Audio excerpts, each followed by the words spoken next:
Let's talk Saudi Arabia and let's provide a bit of a cultural context here because I think a lot of people probably didn't know where Qatar was on a map before this World Cup. But if you see, basically Saudi Arabia are the only country that you can road trip to Qatar for a game tour. And they've done that. We've seen, at least near where I'm staying, just up the road in West Bay, I've seen a bunch of cars with Saudi plates. I've seen buses. I've seen people with flags. Well, that's something you miss from a World Cup, right? Like hordes of fans coming from a neighboring country. It's not something I thought I would see at this World Cup. If they are going to bring it, it's the Saudis who are going to bring it. It's kind of neat to see. It's great. I mean, this is why we come to the World Cup, Gabby. It's for those kind of stories, those kind of upsets, those kind of results that we will all remember. Oh, yeah, we were in Doha when Argentina, and you feel for the Argentinian fans as well. There's many of them, 40,000.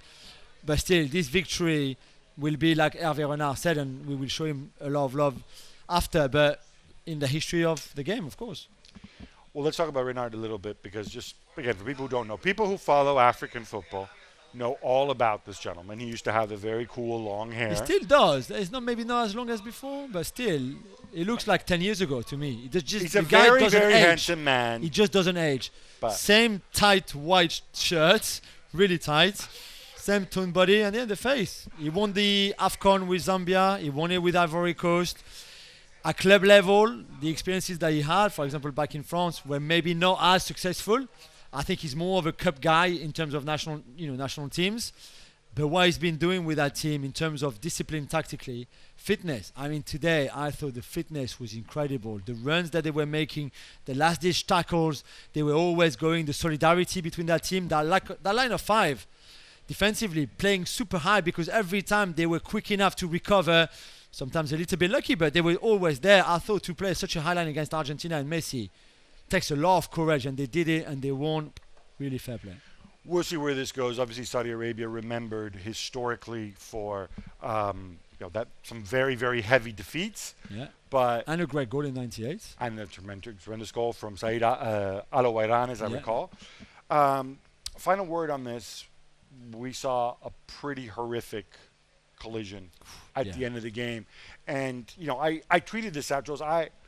For some reason, I am generally not shocked by violence and gore and injury and accidents. And blood, yeah. When I saw that one, I saw the replay.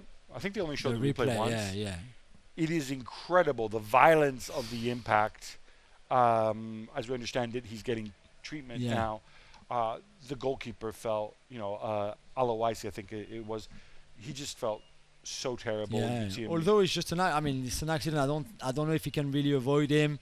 He comes from the ball and then his knee literally just punches his own player. Two very committed teammates. Crazy. But we pray that he's going to be well. Yes, of course.